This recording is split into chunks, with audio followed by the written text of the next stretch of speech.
माधुरी को सबसे अच्छा दिखने की अजीब सी सनक रहती थी। उस चक्कर में वह जो भी चाहे पहन लेती। उसे फिर किसी की परवाह नहीं रहती थी। अब उसके लड़के विनोद की शादी होने वाली थी। उसने अपने लिए ढेर सारी साड़ियां खरीदी थी। उनके मैचिंग ब्लाउज बनवाए थे। उसके पति मनमोहन जी ने कहा, अरे भाग्यवान, इतना फिजूल खर्चा क्यों करती हो? जरा बजट के बारे में भी ख्याल रखो, अभी बहुत सारा खर्चा पड़ा है। सुनो जी, अपने आप तो रद्दी से कपड़े पहने रहते हो, मुझको भी वैसे ही चिथड़े लपेटने को कहते हो। तुम्हारी चले तो तुम तो मुझे भिखारिन बना दो। अब तुम्हारा ज्यादा दिल खटक रहा हो तो मैं ये सारी साड़ियां लौटा दूं। कहो तो काम वाली बाई के कपड़े पहन लूं, तब तुमको संतोष होगा। उसका गुस्सा देखकर मनमोहन जी ने माथा ठोकते हुए कहा, ठीक है महारानी, तुम जीती, मैं हारा। जो मर्जी आए करो, वही ठीक है। घर में खूब चहल पहल मची थी। शादी हो गई और घर में बहू मोनिका आ गई। घर में सब मेहमानों ने मोनिका की जमकर तारीफ की। यह देखकर माधुरी का दिल कचोटने लगा। वह मन ही मन में बोली, मैं मोनिका से किस बात में कम हूँ?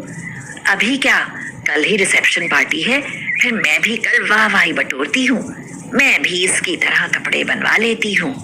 उसने मोनिका से पूछा, मोनिका, कल रिसेप्शन में क्या कपड़े पहनोगी? मुझे भी दिखाओ ताकि मैं डिसाइड कर दूं कि इन कपड़ों में तुम अच्छी लगोगी या नहीं। सुनकर मोनिका बहुत खुश हो गई और वो सोचने लगी, मेरी सासू माँ कितनी अच्छी है, मेरा कितना ख्याल रखती है। उसने खुश होकर रिसेप्शन में पहनने के लिए सिलेक्ट किए गए कपड़े निकाले और माधुरी को दिखाने लगी। इन कपड़ों के साथ ज्वेलरी कैसी है? लाओ मैं देख लूं, नहीं तो पता चले कि बाद में फोटो भी अच्छे नहीं आ रहे। मोनिका ने खुश होकर सारी चीजें दिखाई और माधुरी ने उन कपड़ों, सैंडल, पर्स, मैचिंग ज्वेलरी के फोटो ले लिए। तुरंत ही वह मार्केट में गई और मोनिका के कपड़ों का फोटो दिखाकर बोली, सेम टू सेम ऐसे ही कपड़े मेरे लिए दिखाइए।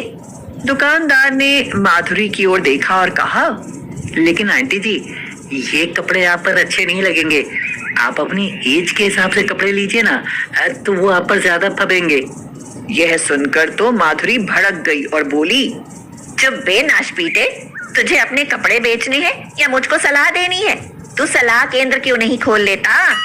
यह सुनकर दुकानदार मन ही मन में बोला, ये कैसी बेवकूफ बढ़िया है जो इसको सही सलाह भी अच्छी नहीं लग रही।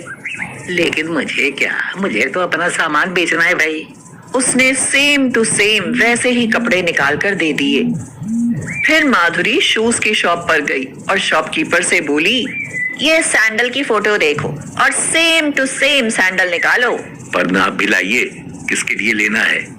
अपना पैर बढ़ाते हुए माधुरी ने कहा, है तो मेरा नाप, इतनी बड़ी तो सामने बैठी हूँ, दिखती नहीं हूँ क्या? ये आप अपने लिए ले रही हैं? हाँ, कोई प्रॉब्लम है तुझे? नहीं नहीं, मुझे क्या प्रॉब्लम होगी? लेकिन वह धीमे धीमे मुस्कुरा रहा था। उसकी मुस्कुराहट को देखकर माधुरी भड़क गई और गुस्से में बोली, सैंडल मैं ले रही हूँ, तेरे सीने पर सांप क्यों लौट रहे हैं? अब मैं सैंडल लेकर जा रही हूँ, उसके बाद पागलों की तरह हंसना। मुझे पता है दुनिया की थिंकिंग कितनी खराब होती है। मेरी तरफ से तू भाड़ में जा। हाँ। वह सैंडल लेकर वहां से चली आई। उसके बाद उसने सारी मैचिंग ज्वेलरी खरीदी। शॉपिंग करके वह घर आ गई। फिर उसने ब्यूटी पार्लर से मोनिका के लिए इस्तेमाल होने वाले प्रोडक्ट मंगवा लिए। अगले दिन रिसेप्शन पार्टी के लिए मोनिका तो सजने के लिए ब्यूटी पार्लर में चली गई। इधर माधुरी सोचने लगी, अगर मोनिका के साथ मैं भी पार्लर में तैयार होने के लिए जाऊंगी तो घर में सब मुझे डांटेंगे और मना करेंगे।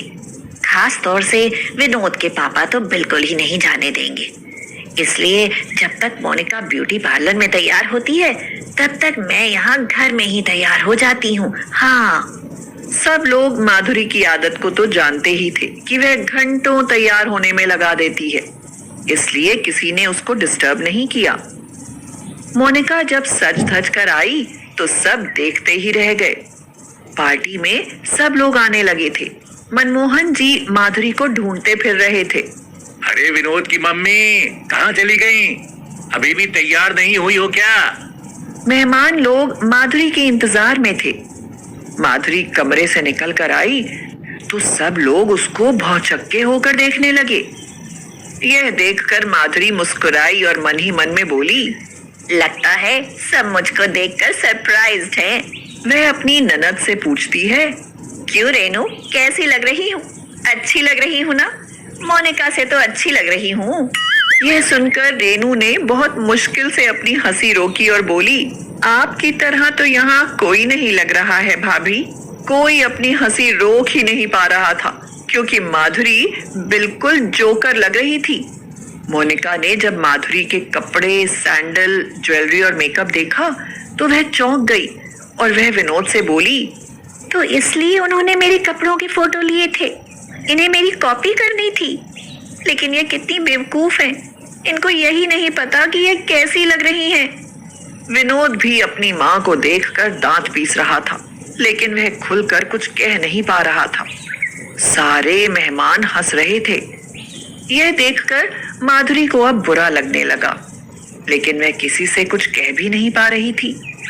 मेहमान खा पी कर नवविवाहित जोड़े को गिफ्ट और आशीर्वाद देकर विदा हो गए।